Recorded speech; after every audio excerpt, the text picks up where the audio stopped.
Thank you for that, Helen. And good afternoon, everybody, and welcome to this Opportunity Meets Talent Insight into Construction. As Helen says, I'm from Balfour Beatty. I'm the Head of Professional Services. But I'm here today to give you this insight into construction in 15 minutes, which is quite a tall order, as you'll see. Really going to divide that down into, first of all, giving you an overview, the scale and the nature of construction and what it includes. We're going to talk about the challenges in construction, and there are quite a few, but how those challenges bring opportunity, which is the whole theme of today. And I'm sure you're in this room because you already have an interest in construction. But as I outline the talk, you'll see that construction is a very, very broad church. And the final bit of the talk will be about the skills required. So what are we looking for in construction today? So firstly, construction, its scope. What does it include? In 2014, UK construction was valued at £103 billion, and that was 6.3% of our economy, supporting 2.1 million jobs. So it's an important part of our country in terms of the jobs market, in terms of the economy. But going forward, it's set to increase. It's estimated that worldwide, the infrastructure that will be in place in 2050, 75% of that has yet to be put in place. So there is a lot of work to do, not just here in the UK, but around the world. So a lot of opportunity for you guys in terms of your career into the future. So put it in context. Think about your day. You'll have left home this morning, product of construction. You'll have travelled to perhaps your college or your school, again, product of construction. How did you travel? Perhaps by road, perhaps by rail. Don't suppose anybody came by plane, but all put in place by construction. And then finally, we're here at this wonderful sporting arena. Doesn't quite look like that, but it's very similar. Again, you guessed it, the product of construction. So construction is the means by which we put in place the fabric of a modern society and our modern economy. And without construction, a lot of what we see and a lot of how we live and work would not be possible. But construction is not just about the initial build. It's also around the operation of the infrastructure, the maintenance of the infrastructure, the renewal of the infrastructure, and finally the disposal of the infrastructure. So the range of job opportunities is much wider than just that initial build. So I'm going to look at the range of construction under a number of headings. It's how we split it in Balfour Beatty. There are different ways of looking at the construction market, but I'm going to split it into transportation, power and energy, water, and then finally social infrastructure. So transportation, some nice pictures of transportation links. Many of the images I'm going to show are from my company from Balfour Beatty, and some are not, like the Millau Viaduct on the top right-hand side. Imagine a world without modern transport links. Transport links are the glue that bind our society and our economy together. They make daily life possible. And they have always been linked to the success of economies and the growth of economies. So right back to the days of the Roman Empire, the success of the Roman Empire was built on its construction, on its transport links. And it's exactly the same with us here today. The second area that we certainly couldn't live without is our power and our energy infrastructure. Again, imagine our modern society without ready power. In terms of construction, what we do puts in place the means to generate, whether it's wind turbines or whether it's nuclear power stations. Construction puts in place the means to transmit that power from where it's generated to where it's needed, to your house, to your factory, to your office. And construction is also the means by which we then dispose of the asset, dismantle the asset at the end of its useful life. So the photograph on the bottom left is of Sellafield, where one of the largest decommissioning projects in the UK is underway at the moment. For energy, we have a particular challenge in the UK.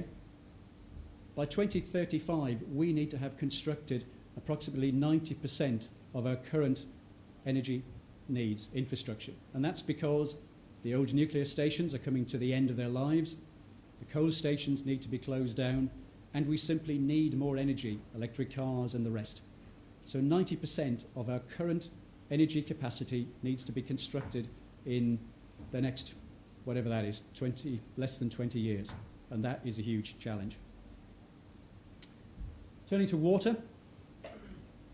Water subdivides into water supply, wastewater, and protecting ourselves and our infrastructure from the impacts of water. So under water supply, what does construction provide? It's the reservoirs, the supply pipelines, it's the pumping stations. It's everything that means that when you turn that tap in the morning, clear, clean water comes out.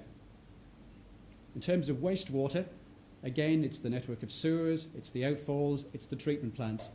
It's everything that means that we deal effectively, safely with our human waste. And finally, flood defences becoming more topical with climate change. And I'm not going to stand here and make a political statement about what people might think of climate change. It is happening, and we need to protect ourselves from it with sea defences, with increased capacity for rivers, etc. Again, all put in place by construction. And if we think of the impact of that, the December 2015 storms alone caused something like £5 billion worth of damage in the UK. And the final area that I was going to talk about in terms of construction is the very wide one of social infrastructure. So everything from residential housing, through schools, through hospitals, defence infrastructure, etc. Just going to pick on one of those which is topical at the moment, houses and house building. In 2015, we built 143,000 houses in the UK, but we need to build something like 240,000. And hence the announcement yesterday from the government and the like. Much, much more needs to be done. And house construction alone employs something like 600,000 people in the UK. And that's at the moment. So more needs to happen there. So that's a bit of an overview of what construction entails. But again, to reiterate, it's everything through the life cycle of all the infrastructure you see around you. I mentioned the second part of my talk would be around challenges. But for challenges, you read opportunity. I see three key challenges for us in construction going forward. One is the huge programme of new work that we need to put in place. The second one is around the decarbonising and dealing with climate change within our economy and within our society. And the third one is around the skill shortage. So looking at major schemes, the National Infrastructure Plan produced by the government last year, it's got something like 600 schemes and valued at about £500 billion. It's got more than 100 road schemes, the biggest rail construction scheme project since the Victorian era, the Thames Tideway Tunnel, which is the first major sewer infrastructure in London since the Victorian era, huge construction around energy, which I've touched on earlier, schools, housing, and the like. Vast, vast programme, all to happen over the next 20 to 30 years. In fact, a lot of it is programmed to happen even by 2021, and then roll on from there. So that's a huge challenge. The second one is around decarbonising and climate change. The UK government's carbon plan calls for a reduction by 80% in our CO2 emissions by 2050 compared to 1990. The only way that we can do that is by decarbonising our energy, so back to the energy agenda again. It's also around how we build our houses, our offices, our factories, so they're much more energy efficient, they're better insulated, they perhaps have local microgeneration like solar panels and the like. And of course, in the wider arena of climate change, we're again back to flood defences. So it's a major shift for us over time. So the drive for electric cars is all part of that, decarbonising our society. And the third one, which very much is where you come in, is around skills shortage. So there's a lot more work going on. There are those challenges like climate change, and the background against all of that is that we have a skills shortage. So if we look at the transport sector, which I'm most acquainted with, By 2020, the estimate is that we'll be short by 55,000 skilled workers. But it gets worse in that, again, in transport infrastructure, in the next 10 years, half of our current skilled workforce will have retired. So we therefore have a crying need to bring more people through, train you, get you into construction, and support for the future. And those skills shortages are replicated outside transport. So all the other aspects, in fact, the previous speaker that was here was talking about a similar one reflecting the marine environment. So there is a shortage across the patch. But what are the skills that are needed? You've seen how broad construction is. The skills required are equally broad. So we need skilled tradespeople. We need professionally qualified engineers, which is my own background. We need quantity surveyors. We need environmental specialists, because we absolutely must ensure that what we construct today is appropriate for our environment, not just today, but for the future. We clearly need health and safety professionals and advisors, again, to ensure that how we construct is safe, and safe not just for the workers involved, but for the wider public as well. The recent green paper produced by the government on the future of industry had a huge piece on skills. And if you watch the news, listen to the news, iPads or whatever, where you want to digest the news, the skills agenda is huge, hence the drive for 3 million apprentices, etc. So there is a vast area of skill needed within construction. But I do want to highlight the bottom right-hand corner. Construction has changed vastly in the years I've been involved in it, and it is changing even more rapidly now. And it's becoming a much more digital arena. So within my own company, within Balfour Beatty, we have a whole range of digital tools that we use. And there are 3 key reasons we use those. They improve the safety of what we do, they improve the efficiency of what we do, and they make us more productive. It's been an issue in the construction industry for many years in that our productivity is not as good as it should be. So by using digital tools, we can make ourselves more productive. I'm going to spend a few minutes just looking at a couple of them. As it's called up there, building information modelling, or often called better information modelling, and drones, which is a lovely topical subject. So BIM, nice complicated picture of a 3-dimensional building. BIM is really a way of working. So we've had computer-aided drafting, which produced our drawings, we then printed them out, you take them to site, it's all 2 dimensions. But BIM allows us to build the building or the bridge or the piece of infrastructure in a virtual environment in the office, using the real size of components, whether it's the structure or the services or whatever. And why does any of that matter? So many delays on site are caused because things don't quite fit. So by using BIM, we can build that structure in the office, we can see that it fits, we can make any changes that are needed, so that when we get to site, there aren't the delays, and therefore we deliver on time, on budget, and importantly, we deliver safely. And BIM these days is going beyond those 3 dimensions.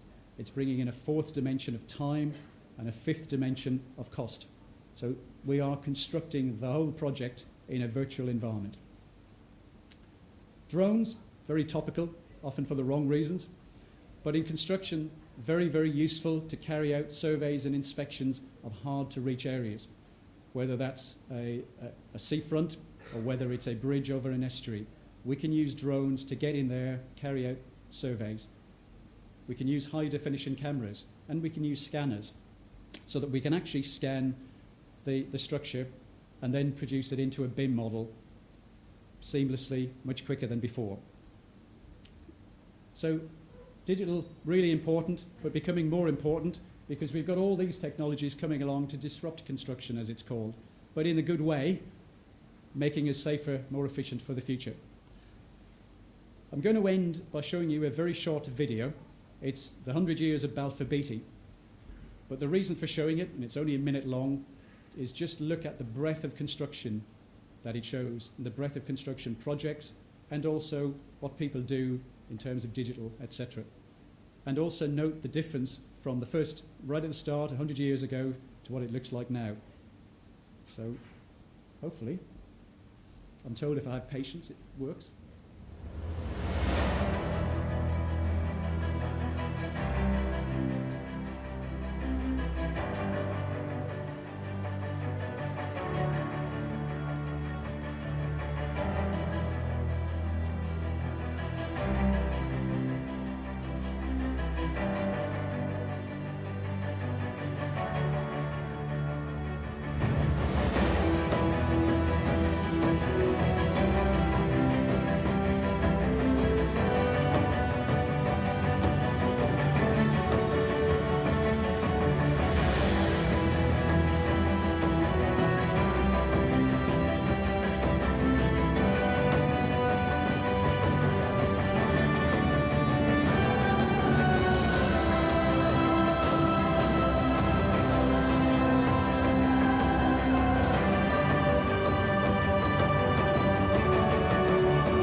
Okay, thank you very much for your attention.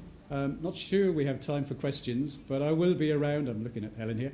I will be around outside on the stand, so if you've got any questions, just feel free, come along, have a chat to myself or any of our colleagues, and enjoy the rest of your day.